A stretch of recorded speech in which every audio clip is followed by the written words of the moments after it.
Matt, you have 3 wins this year. You're third in points, and you won the Coca-Cola 600 in your rookie year. Talk about your outlook heading into this weekend. Well, I'm looking forward to the weekend. The 600's probably my favorite race of the year, favorite event. So looking forward to getting on the track today. Last weekend didn't go exactly as planned. So anyway, look forward to getting out there. Hopefully it'll stay dry, get some laps in this car, hopefully get qualified decent tonight, and then start working on the race on Saturday. We'll open it up for questions. Just raise your hand. We'll get a wireless mic to you. We'll start with Kenny over here. Kenny Beck, WXII NBC up in the Piedmont Triad.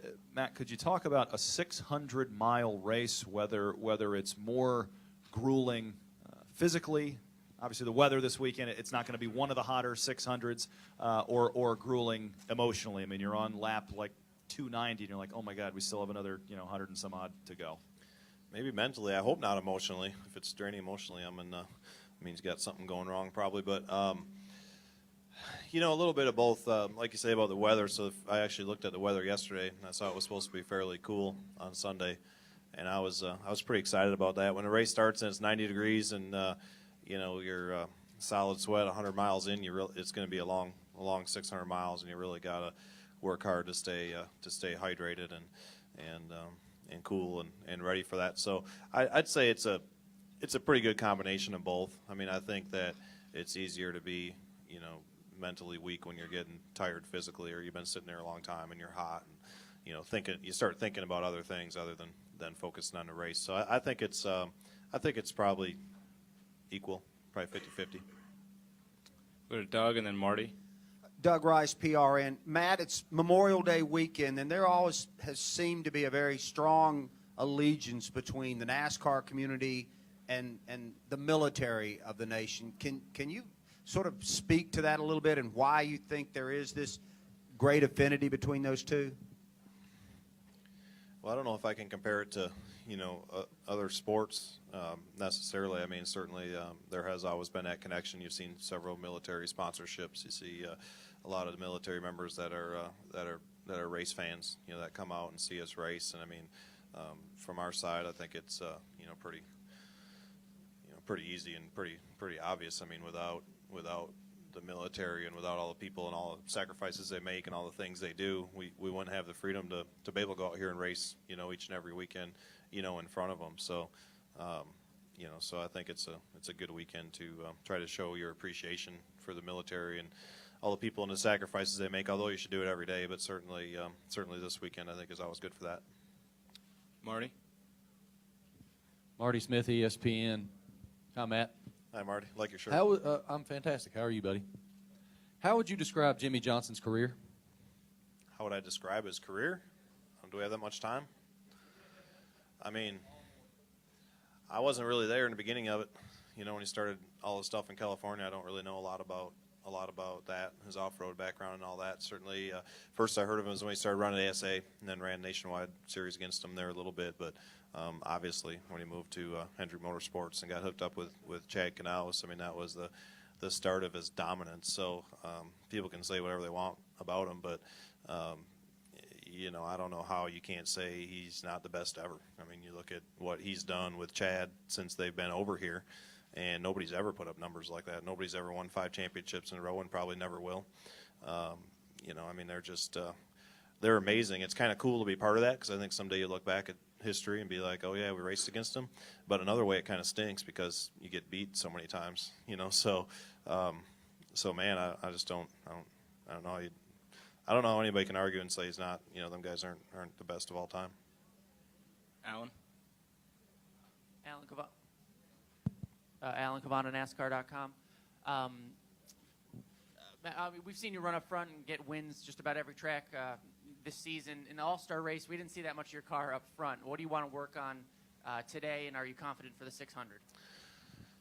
Yeah, I feel really good about this weekend, honestly. Last weekend we were off a little bit. I think we have some ideas, maybe, what we missed or, what we did wrong. I think that was probably part of learning. I feel like we learned a lot last weekend. So I feel good about it. We hope to do a little bit better last weekend, but it is a very unique race. The All-Star race is totally different. It's not really I don't think it really means a ton for the 600. I think there's things you can learn about the track and changes in traffic and so on and so forth. But certainly it's a very different race. 20 laps is our longest run last Saturday, where I would assume we're going to have several fuel runs during the 600. Very different track conditions, at least to get started. So I feel good about it. I'm anxious to get on track today and seeing if our car drives better than it drove last weekend. We made some changes and have some different things, to come back with that we feel like is going to be better. So I'm interested to get on the track and see if that holds true. David. Yeah, David Newton, ESPN.com. Matt, why is this one of your favorite races, and does it work to your advantage that you're kind of a patient guy and that you got Running out of patience with you, Dave. Oh, I know, but because the track changes so much from day to night that you got to not panic early. So but what makes this your favorite track? That wasn't one of my best jokes, was it?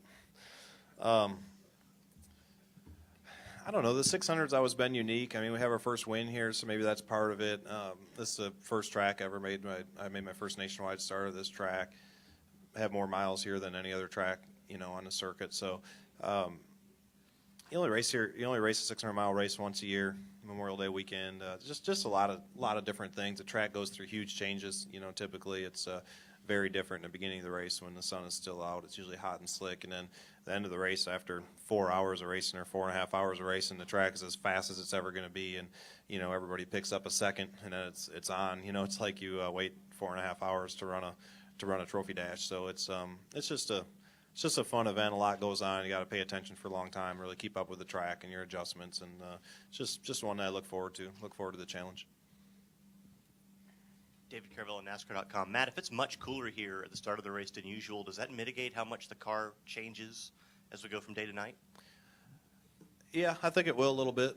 Certainly the sun has a lot to do with it, but certainly temperature as well. So when you get if we don't get any more rain and you get all the rubber back on the track and the sun is on it, I think it'll still be really slick when the race starts because it's supposed to be sunny. But certainly being cooler will help. The cooler it gets here to a point, you have more grip, and the hotter it is when the sun is out, you have less grip, and the track seems to change a lot. Pete Yacovelli with Associated Press. Matt, how do you balance the start that you've had to this season with the long months ahead that's remain in racing? Yeah, I think you basically, always try to take it one race at a time. I think if things go good or they go bad, when you get done with, Monday going through, everything and talking about everything and what you want to work on, what you did good, what you did bad, all that stuff, you try to learn what you can from it, get it behind you, and move on to the next week. Whether it was a great week or a terrible week, I think you always have to, get focused on, what's coming next. Keep working on trying to get better. So, I think that's about it. I think you just, it's a long season. All of us have been through it for a long time, and you have to enjoy. When things go good and you get a win, you certainly need to enjoy it. You need to learn how to enjoy it, but you also have to, unfortunately, get it behind you, by Monday or Tuesday or whatever, and really get, focused on the next week. Ryan.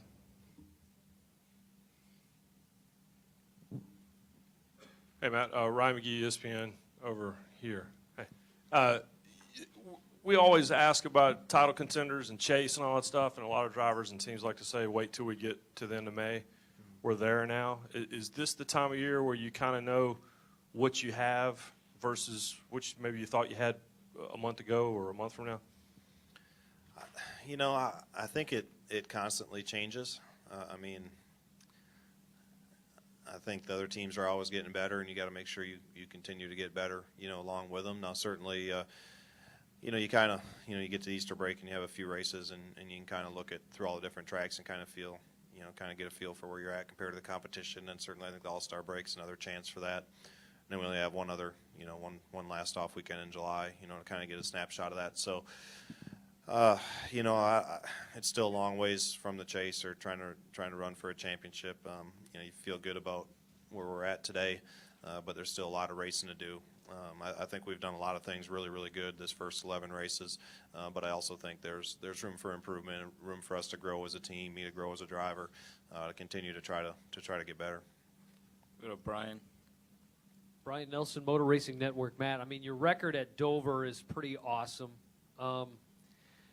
How Is that a track where you need to race the track first, and when you succeed there, do you leave feeling like you've really beaten something?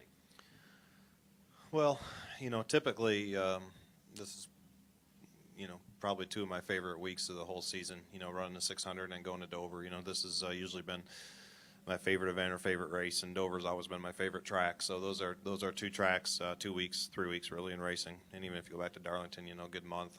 That's always typically been decent for us, and one that I always enjoy going to, and usually have a good chance of having a good performance. So Dover it's really unique. It's one of those tracks you really have to attack, and it's also one of those tracks that's it's difficult to get a fast lap around there by yourself. You're real on the edge, and then when you put everybody else out there and you have to race them at the same time, it makes it real interesting. So, I've always really enjoyed that. Whenever you can get a good run at a track you really like, you always feel good about that. But it is one that I look forward to. Viv? Viv Bernstein, New York Times. Sorry, I can't see over here. When Brad won the Cup at the awards ceremony, he said, "I want to be your leader." And I'm wondering, is he a leader now to drivers in the garage? Nah, I don't think so.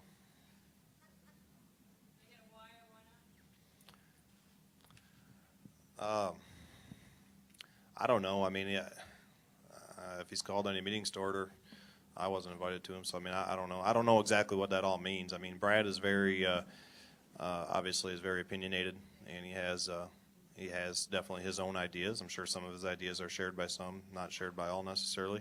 I think that's a good thing. I think that's what makes Brad Brad. I think everybody is different in a sport, and different personalities I think are important and good. But I don't know what the leader means. I know he's not my leader. So I don't know if he's a leader of the drivers. I think being the champion, he's probably maybe your opinion carries more weight, or more people are listening to what you're saying because you're the champion, maybe compared to somebody who's not. Mike? Mike Solarche, News 14 right here.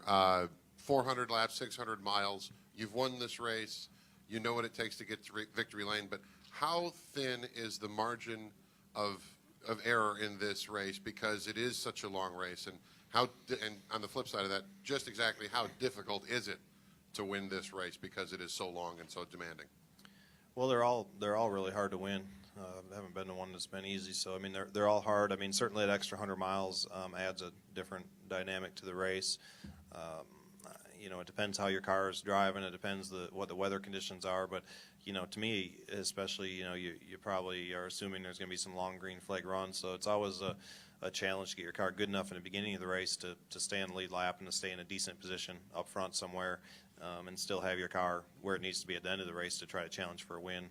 When the track is dark and it's 9 o'clock at night or whatever, and it's time to go grab the win. So it's tough to balance that. There's been times here we started off just awful during the day and had a hard time hanging on the lead lap and been really good at that. And there's been times we've done it the other way around. It's just hard to find that balance, to be reasonable enough in the beginning to be competitive and have a car that can have a shot at the win at the end. Dustin, and we'll finish up with Jeff. Dustin Long, Motor Racing Network. Matt, can you give me a sense of when you're in the car, what are the things that you're thinking about, the mind process through the event, through the runs, and are there any particular additional challenges as you go through that process here because of the day to night type of thing? I'm just trying to get inside your head a little bit, and what you're thinking and how process that your information, and if it's any more different here than anywhere else. It's a scary place. You sure you want to get in there? Yeah, there's occasions, during a race where maybe your mind will wander, and you think about different things depending on the situation that you're in, So, the main thing I always try to do is try to look ahead, especially in this race, and try to stay on top of, the track changes, what your car's handling like in traffic, what it's doing this run. Try to report as often as you can, what's going on with your car, just all aspects of it. Really just try to keep your mind focused on that and what you need to do next. as far as car changes, try to focus on what everybody's doing on the racetrack for their lines or how to get the most speed out of the car. So really, I just try to. You don't really have to try that hard, but really just keep your mind, on the race and all things in the race. So you kind of always know what's going on, and you feel like you're really, really plugged into that.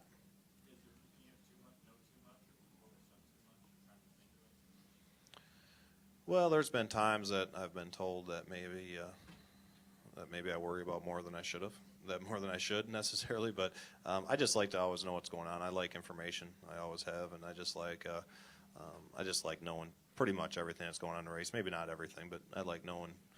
I'd rather err on knowing too much than not enough, just so I can feel like I kind of got a sense for how the race is going and what the trends are and what's kind of happening all around me. Jeff. I didn't let you all the way in. That's why it was pretty easy. Jeff Owen, Sporting News. Matt, this time of year, everybody's typically looking for the guy that can beat Jimmy or at least push him for the championship. Based on your hot start right now, you would appear to be the guy with 3 wins and doing great. How does it feel to be that guy this early in the year, and do you think you are in that position? Well, I mean, I think the main thing you hit there is it's early in the year. I mean, I think that, we could talk about it again in August, late August, and kind of get a better feel for where you're at that point compared to where everybody else is at. And, hopefully we'll be able to win some more races before that. And hopefully we'll be able to run like we did to start this year off or improve a little bit. And we can be in that conversation and be one of them guys. But, man, to sit here in May before the 600, talk about who's going to run for a championship. I mean, there's a lot can happen here in the next 3.5, 4 months before it gets time.